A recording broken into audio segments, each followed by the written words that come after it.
Hello everyone, তোমরা সবাই কেমন আছো? আশা করি তোমরা সব ভালোই আছো। আজকে অনেকদিন পর যাবো ঘাটালতলায়। সকাল সকাল স্নান টান করে চলে গেছিলাম বেড়ার ঘাটে। নদীর জল অনেকটা কম হয়, আমার দিকে অর্ধেক নদী নেমে তারপরে খেয়ে পার হতে হচ্ছে। আমরা বান্ধবীকে বললাম একটু হাই হ্যালো করে দিতে। তো আমরা কেটিএম আর R15 নিয়ে চললাম ঘাটালের উদ্দেশ্যে। তারপরে এখানে পড়লো চাউলি শিব মন্দির। কথা বলতে বলতে চলে এলাম ঘাটাল। ঘাটালের এই রোডটায় আমাকে সাইকেল চালাতে খুব বেশি ভালো লাগে। বান্ধবী রোড রাস্তায় সাইকেল চালাতে খুব ভয় পায়, সেই জন্য আমি আগে আগে গেলাম আর আমার পেছনে। তারপরে চলে এলাম আমাদের ঘাটাল কলেজে। কলেজে হচ্ছিল এনসিসি ক্যাম্প, সেই কারণে একটা ক্লাসের বেশি আর হলো না। ওখান থেকে সোজা চলে গেছিলাম আমার ঘাটাল সুপার স্পেশালিটি হসপিটালে। এখন জানতে চাইছো তাই না, যে এখন কী করতে হসপিটালে এলাম? সবই জানতে পারবে ভিডিওটা না স্কিপ করে পুরোপুরি দেখলে। তারপর বান্ধবী পা ব্যথা করছিলো, বলছে চল লিফটে যাই, কিন্তু আমি তো ইউজ করতে জানি না, তো আমরা ফিরে এলাম। তারপরে বান্ধবী বলে চল না কসমো বাজারে যাবো, আমার কিছু কেনাকাটি করার আছে। তারপর দুজনে মিলে চলে গেলাম কসমো বাজারে। এম বাজারে অনেক বেড়েছে, কসমো বাজারে এই ফার্স্ট টাইম। তারপরে জামা কাপড় প্রাইসগুলো মোটামুটি ঠিকই ছিল, 199-এর মধ্যেই টপগুলো ছিল, কালেকশানগুলো দারুণ ছিল। বান্ধবী তো যেটা দেখছে সেটাই পছন্দ হয়ে যাচ্ছে। তারপরে আমার চোখ গেলো ইয়াররিংসগুলোর উপরে। বাড়ি নিয়ে গেলে মা দেখলে কি বলবে সেই ভয়ে আর কিনে নিলাম না।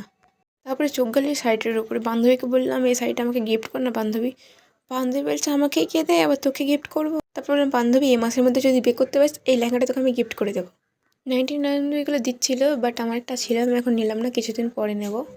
তারপর তোমরা বলে এগুলোকে কী বলে, কানটুপি না মাপলেট না কি বলে, যাই হোক বাট কিউট ছিল। এখানে বাচ্চাদের কালেকশানগুলো বিশাল দারুণ দারুণ ছিল। সেটা বলছিলাম বান্ধবী তুই বিয়ে টিয়ে কর, তোর বাচ্চা কাচ্চা হলে এগুলো সব গিফট করবো। ও সেই সব পাত্তা না দিয়ে বলছে আমাদের তুলনায় এখানে বাচ্চাদের কালেকশন অনেক আছে, তাহলে বোঝো আমি কি বলেছি আর সে কী শুনছে।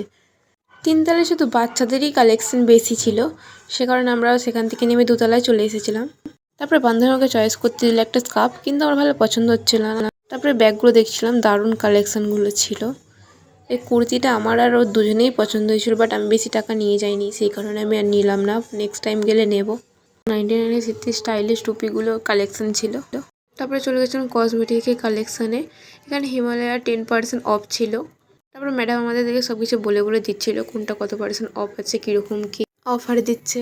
তারপরে VLCCগুলো buy one get one free দিচ্ছিল, মানে 250 করে ছিল আর কি এক একটাই, তো buy one get one free দিচ্ছিলো। সোয়াসগুলো সব ভালো ছিল। তারপরে চললাম সেন্টের কালেকশানে, এখানে আমার ফেভারিট সেন্ট ছিল না, সেই কারণে আর নিলাম না সোজা। তারপরে এখানে বডিওয়ালাগুলো দেখছিলাম, তো ফাঁকের তুলনায় এখানে একটু দামটা বেশিই বলছিল।